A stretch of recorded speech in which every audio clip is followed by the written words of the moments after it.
कांग्रेस का जो आर्थिक सर्वे के बारे में बात कर रहे हैं आजकल, सो अभी सिचुएशन देश में जो सिचुएशन के हिसाब से देखा तो ये जरूरत है इकोनॉमिक सर्वे। पहली बात यह है कि उनके व्यवहार से तो लगता ही है, देखिए इन दिनों काफी युवा लीडरशिप उनकी कांग्रेस छोड़ के बाहर निकली है। और उनका एक मुद्दा यह है कि कांग्रेस पार्टी को पूरी तरह माओवादियों ने कब्जा कर लिया है। अब वो हर चीज में इस प्रकार का देश में लाइसेंस राज लाने के मूड में है। और मुझे अब लगता है कि नरसिम्हा राव को उन्होंने इतना अपमानित क्यों किया, नरसिम्हा राव को अपमानित क्यों किया इतना। प्रधानमंत्री तो उन्हीं की पार्टी के थे।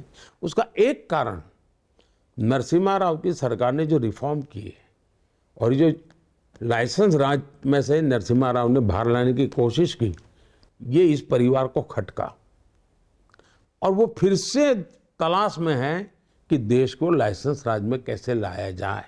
और इसलिए उनके दिमाग पर माओवादियों का कब्जा है और उनकी राजनीति में उनकी आत्मा पूरी तरह वोट बैंक की राजनीति में फंसी पड़ी हुई है, तुष्टीकरण में फंसी पड़ी हुई है।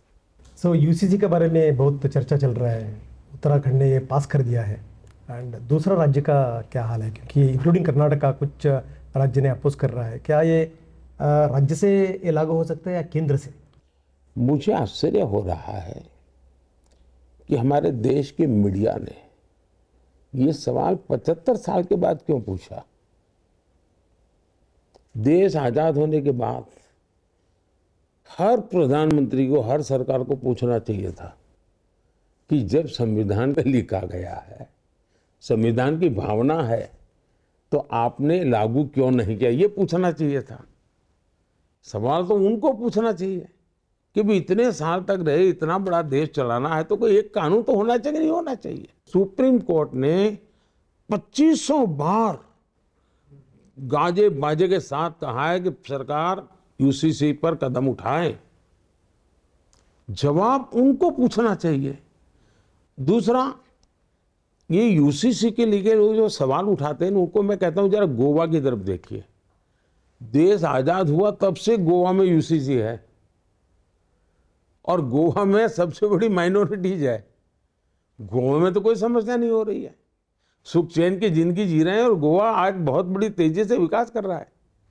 तो सभी राज्यों को अब लगने लगा है कि अगर गोवा में सुख शांति सुख चैन की जिंदगी समान नागरिक से है तो राज्य करो। हम तो पहले से कमिटेड हैं, हम तो मैनिफेस्टो में हम कहते आए हैं, हम जब किस प्रकार से इसको आगे बढ़ना है, कैसे बढ़ना, वो व्यवहार परिस्थितियों में हम रास्ता निकालते रहते हैं।